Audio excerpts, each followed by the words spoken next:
Don படத்த தொடர்ந்து இப்ப மேட் இன் கொரியா படத்துலயும் நீங்க பிரியங்கா மோகனுக்கு வந்து அப்பாவா நடிச்சிருக்கீங்க. இப்படி கன்டினியூஸா உங்களுக்கு வந்து அப்பாவா கேரக்டர் பண்றதுல வந்துட்டு உங்களுக்கு வெறும் வொர்க் ரிலேட்டடா தானா? இல்லன்னா அவங்கள நீங்க உங்களுடைய மகளாவே நீங்க பார்க்குறீங்களா? உங்களுடைய ரிலேஷன்ஷிப் எப்படி சார்? ரிலேஷன்ஷிப் வந்து ஆன் நான் செட்டும் சரி, ஆஃப் செட்டும் சரி. எல்லா நான் நடிச்சிருக்கேன். நெறைய ஹீரோயின்ஸுக்கு ஃபாதர் ரோல் பண்ணியாச்சு. ஒரே ஹீரோயினுக்கு 2 தடவ ஃபாதரா பண்ணினது இவங்களுக்கு தான். ஓகே.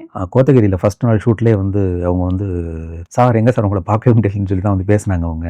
அப்போ நான் சொன்னேன், "உங்களுக்கு செகண்ட் டைம் நான் ஃபாதர் ஆக்ட் பண்ணுறேன் இதில்" அப்படின்னு. ரொம்ப கம்ஃபர்ட் ஜோன் இருக்கும் ஃபர்ஸ்ட்டு, ஏற்கனவே நடித்ததுனால. இதுலேயும் அடிக்கடி ஸ்கோல் பண்ணிட்டே இருப்பேன் அவங்கள. "நீங்கள் டான்லேயும் திட்டுறீங்க, இதுலேயும் திட்டிகிட்டே இருக்கீங்க" அப்படின்னாங்க. நான் சொன்னேன், "சந்தோஷமாக இருக்க மாதிரி இன்னொரு ஸ்கிரிப்ட் வரட்டும், ஜாலியாக பண்ணலாம்" அப்படின்னு சொல்லி பேசிகிட்டு இருக்கோம். ஆமாம், அதை தாண்டி ஒரு நல்ல ஃப்ரெண்ட்ஷிப், நல்லா பழகக்கூடிய ஒரு ரொம்ப தன்மையானவங்க அவங்க. எல்லாத்தையுமே நல்லா பழகுவாங்க. 2 படம் பண்ணதுனால ரொம்ப க்ளோஸாக இருப்பாங்க.